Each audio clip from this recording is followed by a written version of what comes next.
Welcome everyone to the 32nd Annual Technology and Education Conference. Vste is so excited to welcome you here to the beautiful Hotel Roanoke and Conference Center. This morning we really kick off our main day of having fun and learning. If Twitter is to be believed, we had a pretty darn good day yesterday, and in fact so many of us logged into the Vste Twitter account to tweet that we had to reset the password last night. There was some question of security and what was going on, but we've been having a terrific time here. I think today will be no different, and then of course tomorrow. But for this morning, we bring you kind of a Vste organizational moments. We'll have some award winners to give out, some other comments to make, and then of course we're all here to hear our fabulous keynote speaker, Eric Schenninger, in just a little while. So I'm not going to take up too much time today. I get Tuesday afternoon to hog the microphone, but it is my pleasure. Vste, over the past 2 or 3 years, has developed a very strong relationship with the Virginia Department of Education, and so we are very excited to welcome Mark Saunders from the DOE to bring you greetings from Richmond.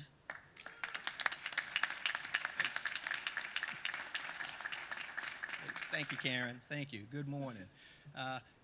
Your ears should be burning because I've talked about you. I've been talking about you all year long. If you're an ITRT, even a classroom teacher, and you're a technology power integrator, I won't say a user, but an integrator, you help students and teachers integrate technology into their teaching and learning. And I've been talking about you all year long.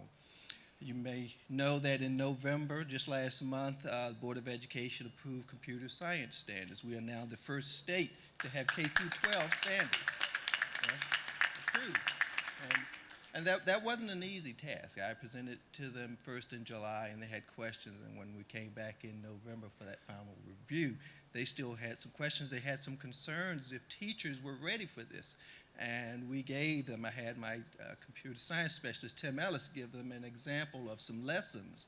And they just really, I don't think, really understood all that what you do, a lot of what you do, teachers have been doing a lot of this stuff before already that's now in these computer science standards. So we talked about that, and they passed those.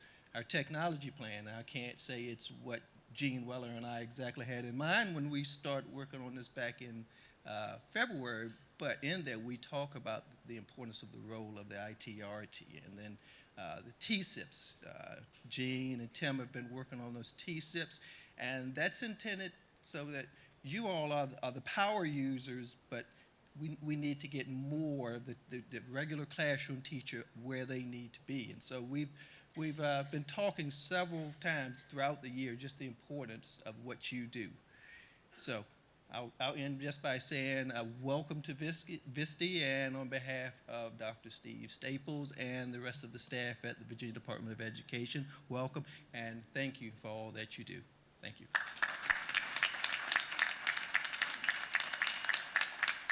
Ladies and gentlemen, please welcome the Vice Chairperson of the Vste Board of Directors and your Advocacy Committee Chairperson, Rod Carnell.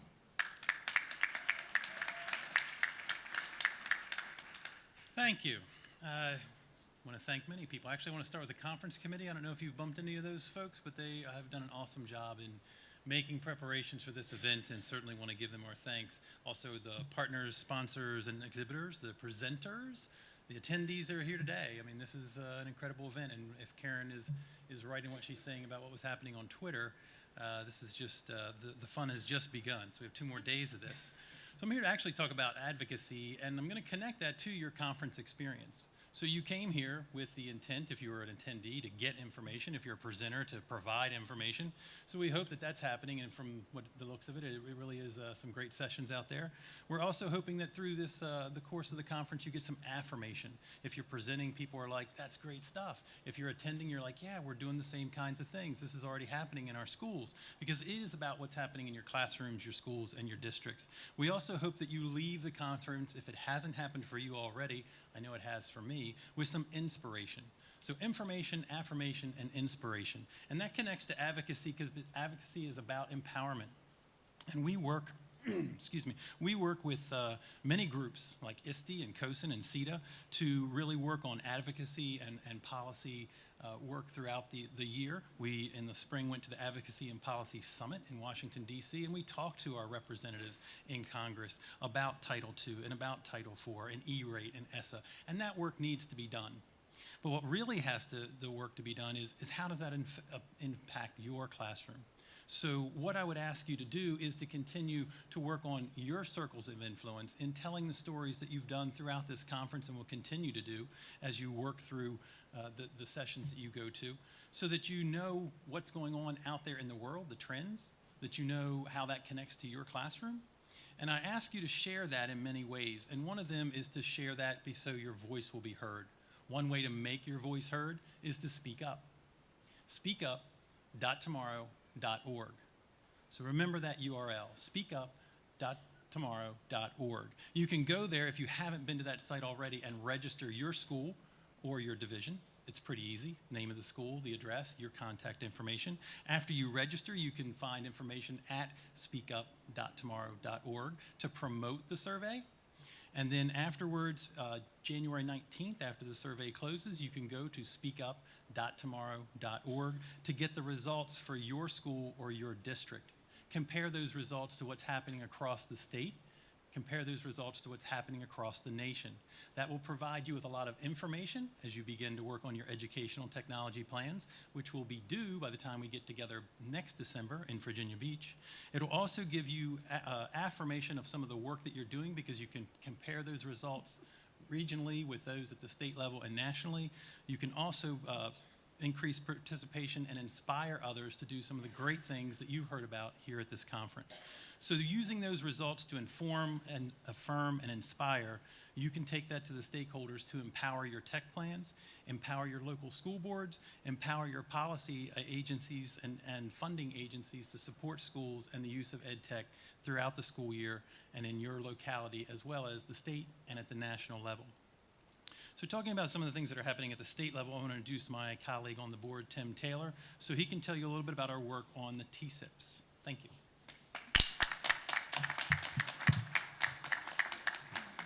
Thanks, Rod. Good morning, everybody.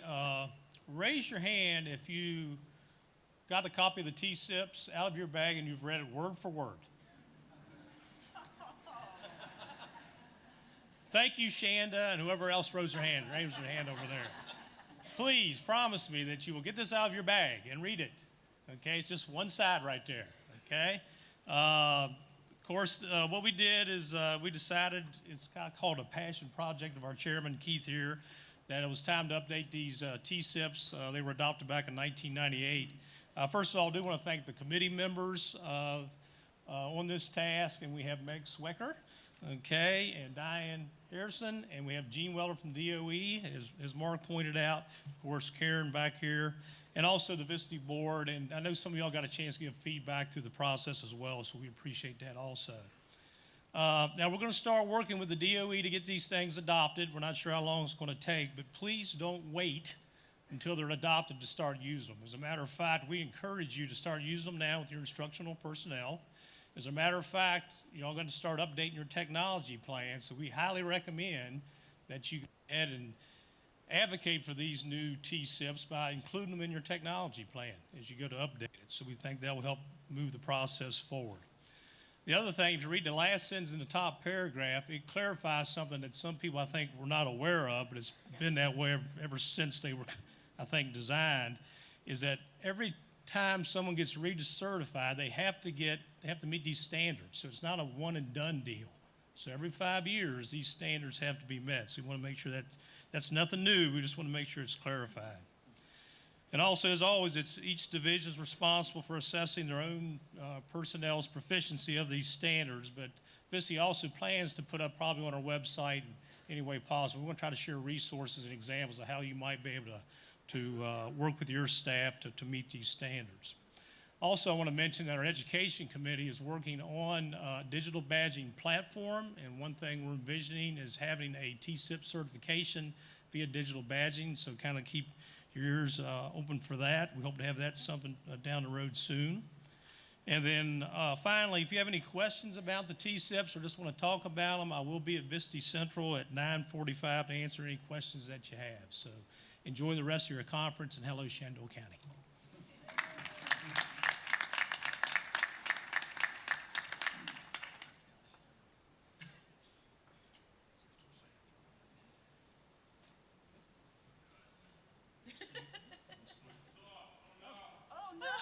All right, the voice is back on. I'm sorry, Keith. Ladies and gentlemen, please welcome from the Board of Directors, Meg Swecker.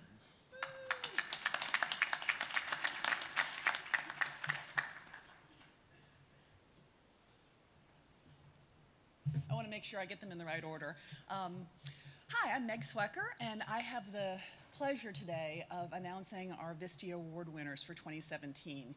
Each year, Vste recognizes outstanding Virginia educators in the areas of teaching, leadership, and innovation. And to present these awards, I'd like to welcome Ruth Okoya. She's a corporate sponsor and the Director of K-12 Initiatives for Source for Learning. That's right. Please welcome her.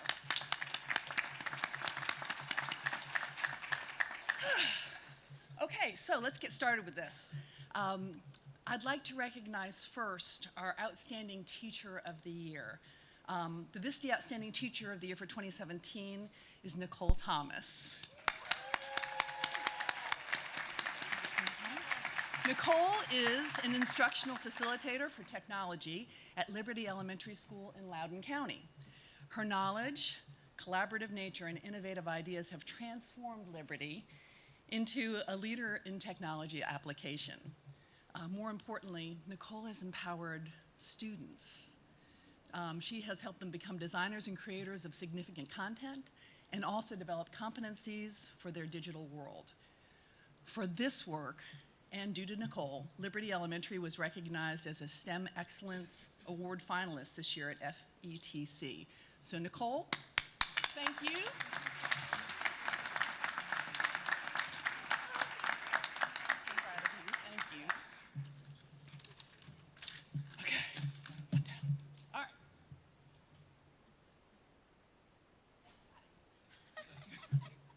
I didn't put them in the right order when I put them down, and I just knew I'd be handing out the wrong awards everywhere. I kind of do that sort of thing. Okay, now I'm going to talk to you about our Outstanding Leader for 2017. Our Outstanding Leader for 2017 is Tim Taylor. Yeah. Oh, Tim is the Instructional Technology Supervisor of Shenandoah County. Oh, look at that! And he's much loved by his people. Tim is described as a teacher, coach, and mentor, and his approachability, positive attitude, and support strengthens the confidence of both teachers and students and empowers them to experiment, implement, and succeed, even if that success includes learning by failure. Tim empowers teachers by giving them opportunities to contribute their ideas and put them into practice, while also offering guidance when needed. His ability to form relationships and communicate with all members of the educational community give him a unique perspective of what is essential for continued growth. A few of Tim's initiatives include advocacy of the new technology initiatives, such as robotics, STEM, and one-to-one programs, district GAFE accounts for K-12, district trips with his teachers to Google Summit, Vste, ISTE, and Brainstorm, micro-credentialing programs, and also creating and teaching technology courses at local colleges. Tim, thank you. Can you do this? Can you do that?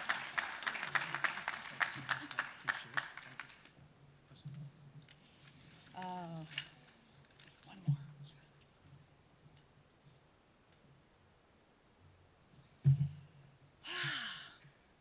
I get to talk to you now about someone who has been a very influential person for me. I'll tell you about that in a minute after I finish the actual speech. Our Innovative Educator of the Year for 2017 is Josh Ajima.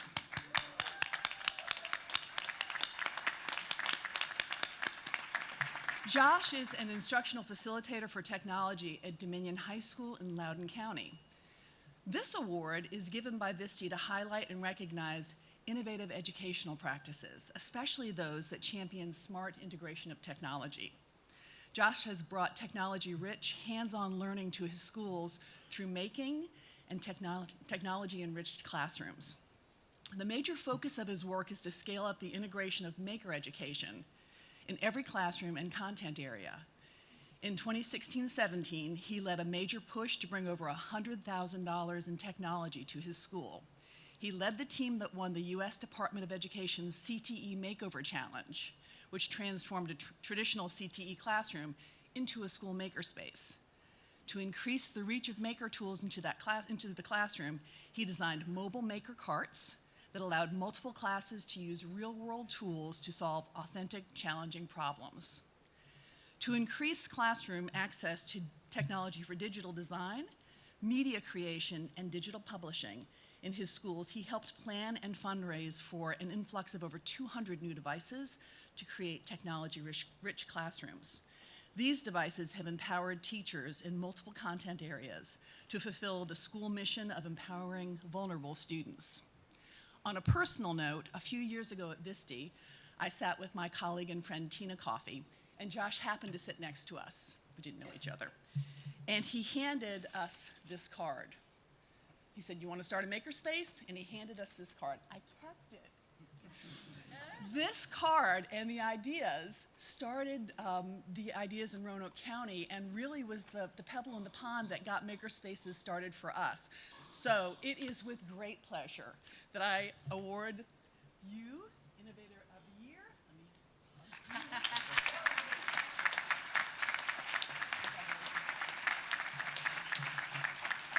Thank you.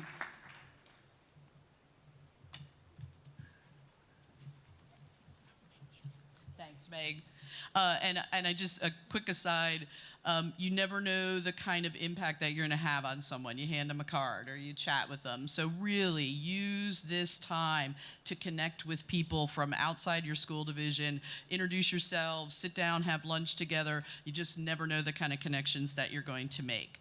I have a couple awards to give in absentia. I think I said that correctly. The Making It Happen Award is an international award provided by the International Society for Technology and Education. And as an ISTE affiliate, Vste can confer the honor on people. Unfortunately, sometimes when you pick really great leaders, they can't attend. So we have two this year who are unable to attend. Dr. Pam Moran is the longtime superintendent in Albemarle County. She has done amazing work in that county. If you want looking for Twitter things to follow Pam, follow her teachers. They've been doing making curriculum, all sorts of innovative practices for a long time, and Pam is the visionary and leader of that. So we're thrilled to be able to provide her with the 2017 Making It Happen Award. Our second award winner is Dr. Jan Strike.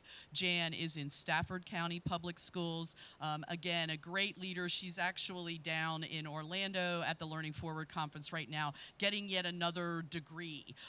As someone who does have a terminal degree, I say to these people, you stop, right? It's a terminal degree, you stop. They don't. They never stop learning. They never stop growing. They never stop traveling. And Jan, of course, is a perfect example of that. She was in Spotsylvania for a long time. She's back in Stafford. She's supporting technology, curriculum integration, and all the wonderful innovations that we expect from our leaders. So let's do a little in absentia round of applause. We'll be heading out there to their school board meetings, and I promised Jan that we would make it very formal. Usually Making It Happen involves kazoos and boas and all those sorts of things, and I was warned that the Stafford County School Board may not appreciate that. So I'll probably be dressed like this and we'll be very serious. So anyway, the last award that we are giving today is a rare award to give. And I'm just gonna give you a little bit of background. Sometime, I don't know if a lot of people know this, but sometime in the mid-1980s, this organization was actually founded up in the Pine Room. At least that's the urban legend that I have been led to believe. You know, over a couple of beers, people decided that we really needed an organization that could focus on this new digital technology and how we were going to be able to use it in our classrooms.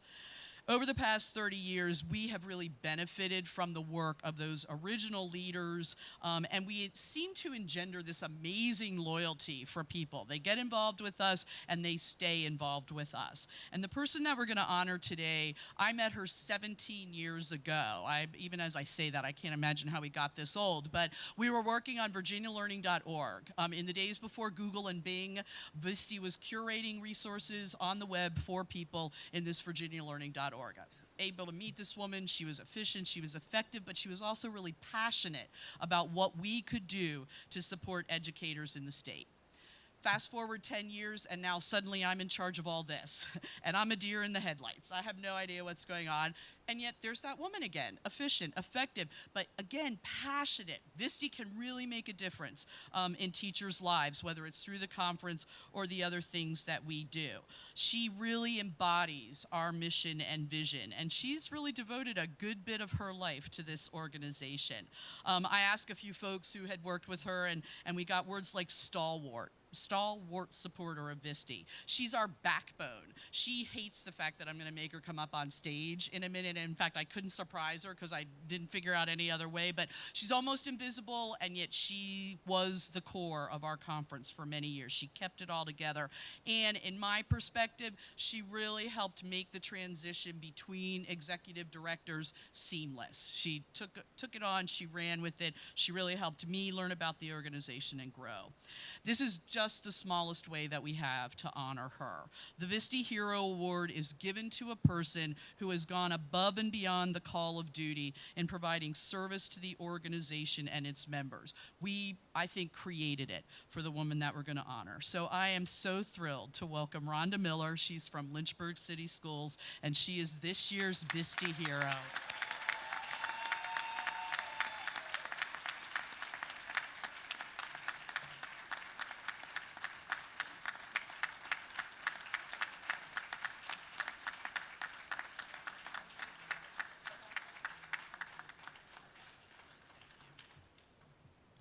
All right, Josh, I think it's you, right? Yay! Thanks, folks. Please welcome the chairperson of the Board of Directors of Vste, Keith David Reeves.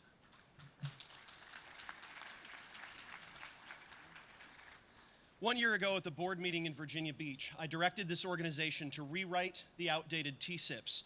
And as you heard from Tim, we achieved that aim and now work to draft legislation to enact it into law. At the board meeting on Sunday, we committed to address the loophole in the standards of quality that has let some districts avoid their statutory responsibility to provide the required separate ITRTs and technical support specialists to schools. At my behest, spearheaded by our colleague William Waller, Vste seeks to create and host a personalized badging program for staff and students freely available to the schools of Virginia. Over the past year, we have streamlined our policies, restructured our committees, established new events, and brought representatives from the VDOE and new regional partners to our table. In concert, working with our incredible executive director, Karen Richardson, and my vice chairperson, Mike Spidell, we achieved the most robust finances we've ever had. If I may be so bold as to compliment my board compatriots, my dear friends, the state of our EdTech family is the strongest it has been since its founding in 1986, and you have every reason to be justifiably proud of Vste. And it's a good thing that we are strong.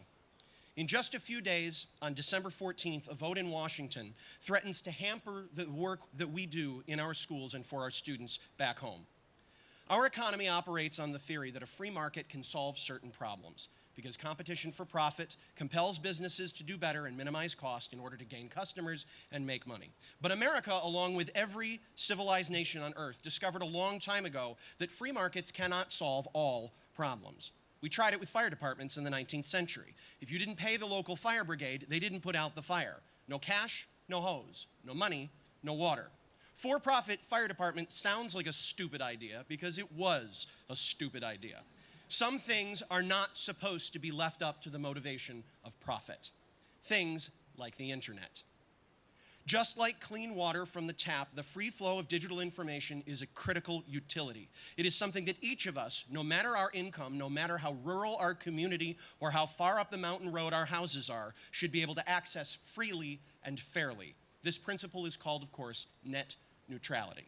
It is the default. It's the way the internet was intended to work. It says that your ability to access anything you want should not be slowed down, blocked, or cost more based on what you're accessing. And that's the way it did work for a long time. Then, companies started reducing speeds and blocking content to make you pay more. So in 2015, America enacted net neutrality policy through the Federal Communications Commission, the FCC. Whether you want to stream Game of Thrones or access your bank account or FaceTime with the grandkids, all data is equal. Nobody gets to tell you that what you do is less important than anything else. December 14th will likely change that for all of us. The new head of the FCC is an ex-Verizon lawyer, Ajit Pai, and he plans to eradicate net neutrality policies that protect your right to freely access any content you choose. He believes that companies like the one he worked for should be able to charge you more, block your content, and slow you down in the name of competition. A cornerstone of Chairman Pai's argument is that if the companies who own the cables that carry internet to your homes and schools are allowed to do whatever they want, those without internet will get internet because companies will want to expand to new customers. This argument is absurd. Most of the telecom giants that already own everything have already determined whether it's in their financial interest to connect to poor and rural areas. And since the players aren't going to change, why would they suddenly change their minds? Repealing net neutrality will not help more families and students get connected. While it is unacceptable that 405,000 Virginians don't have wired internet access right now this morning, repealing net neutrality is not the way to fix that. You're going to be inspired over the 3 days that you are here. You are going to see exceptional tools and resources and take home sites, apps, ideas, and techniques from the leaders in this room and those who are outside. Is it fair that when you get home, based on what some corporate lawyer decides, you might not be able to use those tools and techniques? Is it right that for a bump in stock price, your students might be shut out of the very things you're here to learn about? Imagine. Verizon could decide that access to the most commonly accessed domain names in your area, like your schools, will now cost more. Comcast could decide that the only LMS you can connect to over its connections are the ones that Comcast owns. Charter Spectrum could create a pay-per-view learning channel and then block Khan Academy. CenturyLink could say no Google Apps or no Apple services or no to your MDM and on until you pay up. 902,000 Virginians have access to only one provider. Do we just trust that companies intentionally designed to put profits first will choose to do what's right instead of what's profitable? Or will that functional monopoly use its newfound power to slow you down, restrict what you can use, and charge you whatever it wants? Vste has, since 2014, stood firmly behind net neutrality. But my friends, a statement from us as your leaders only does so much. While we bring the legitimacy and force of ISTE, COSIN, CETA, and our outstanding regional partners like Graytech to the table, nothing replaces the power of you calling your congressperson. Tell them you're with Vste. Tell them that your kids at school and at home deserve full access to the internet resources their teachers and parents want them to have. 7 of our congresspeople in Virginia have stated publicly that they are against net neutrality for you and your students. Rob Whitman from District 1, covering the coastal plain. Scott Taylor from District 2, Virginia Beach and the Eastern Shore. Tom Garrett Jr. from District 5, our largest district, larger in area than Vermont, sweeping the Piedmont from the Carolina border up to Fauquier. Bob Goodlatte from District 6, the Great Valley from Shenandoah all the way to right here in Roanoke.